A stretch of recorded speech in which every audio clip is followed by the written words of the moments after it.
Hey guys, Zane from the Infinite Jukebox here with another album review, and today I wanted to talk about the new King Gizzard and the Lizard Wizard album, Changes.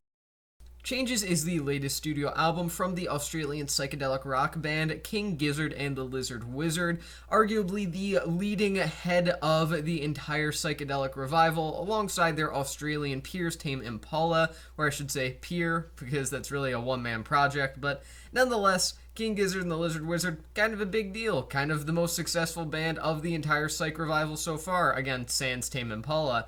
And, I mean, they are definitely more prolific than any other band in the psychedelic movement right now, as they take a lot of influences from not only the psychedelic music of the 60s, as well as the slight advances that the subgenre made subtly throughout the 80s and 90s, but also a number of other genres that frankly have nothing to do with psychedelia, as King Giz kind of carved their own path in a variety of directions that no one seems to be able to really predict, and as such, Changes kind of leads you to expect something new from the band. Even though this is their fifth studio album this year thus far, all of those albums have been wildly different from one another, and as such, Changes from the title alone kind of makes you want something different. And I mean, sure, it is something different, but it still doesn't exactly live up to the standards that King Gizzard have set for themselves over time.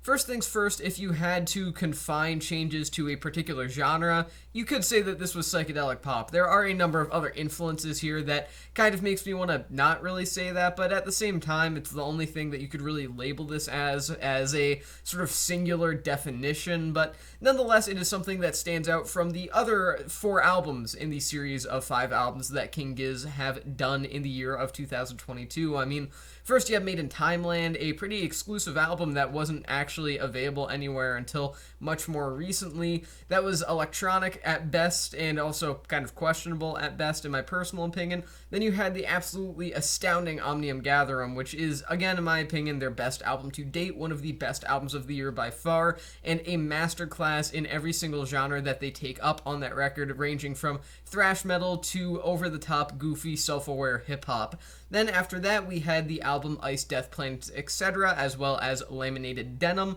and those albums went into the realm of jam bands and krautrock, respectively, and they were both fine. Laminated Denim was better. They were good.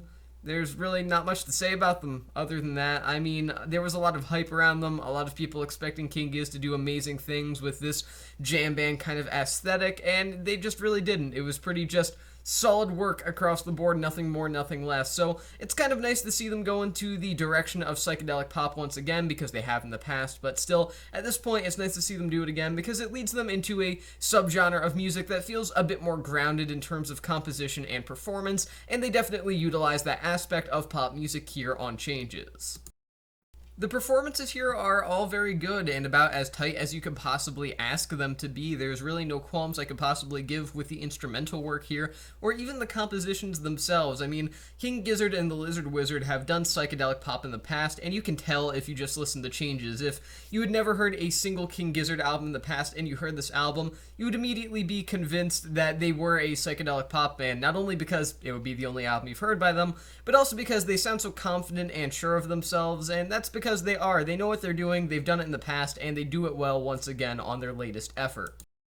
This doesn't necessarily mean that they're repetitious here. They do take up some new influences. They are very, very, very light, so it may be difficult to even pick up on them upon first listen, but there are some funk influences, some jazz fusion influences that are spliced about here or there, not really to an extent that it makes this album feel like a funk album or a jazz album. It's most certainly not either of those things, but influences that are there nonetheless, and they do give things a bit of a fluffy flair. Again, it's not too big of a change or anything like that, but it's enough to differentiate it from prior psychedelic pop experiments that King Giz have done.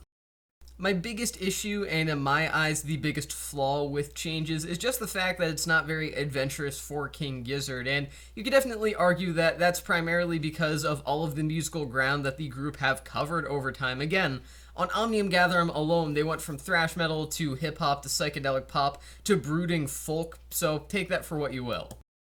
It's probably pretty hard for any of the members of King Gizzard to put forward ideas that are considered experimental by their fan base or otherwise at this point because they've really done so much, but that doesn't prevent Changes from sounding like a bit of a retread of sounds that they've previously done on albums like Butterfly 3000, albeit with slightly different but still mostly unnoticeable influences like those funk influences and jazz influences I mentioned before that mostly go unnoticed unless you are really directly paying attention to the album and having the most keen ear that you possibly can, which kind of almost renders them null in a way to the casual listener.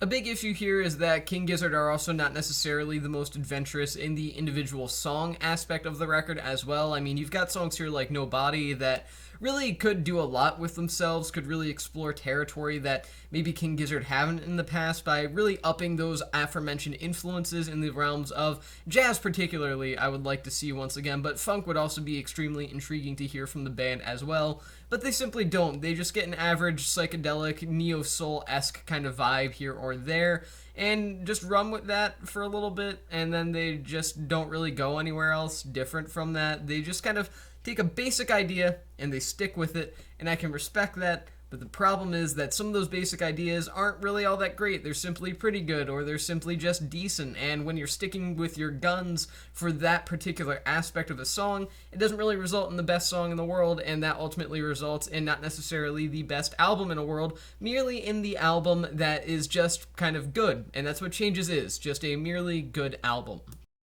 So overall, Changes is far from a masterpiece. It's got a lot of flaws, and there are a couple of passages here or there that are remarkably uninteresting, which is somewhat impressive considering this is a relatively short album, but nonetheless, it's still a very, very good listen and a nice slice of psychedelic pop from King Gizzard and the Lizard Wizard, who maybe have deserved, a time away from experimentation for a bit. So for them to revisit some psychedelic pop while slightly toying around with some funk and jazz influences, they've probably earned it at this point. And plus, this is still a step up from the jam band noodling, albeit impressive noodling, but noodling nonetheless, of one of their prior albums from this year, Ice, Death Planets, etc. And I mean, Laminated Denim was a very good album, but it was just pretty much straightforward krautrock. And now, Changes, good album, but it's pretty much just straightforward psychedelic pop. So take that for what you will. I'm only really going to say I could recommend this to pre-established King Gizzard fans, but still, it's a good listen. I highly enjoyed it, and I recommend that you seek it out if you are interested in King Gizzard, if you are interested in psychedelic music, psychedelic pop music, or you just want something new to listen to in the realm of pretty major releases in the music world, but still not an amazing album, but a good one nonetheless. I'm going to give this record 3.5 stars out of 5. With that being said, that's the end of this review. I've been Zane from the Infinite Jukebox. Thank you for watching, and I will see you guys in the next one.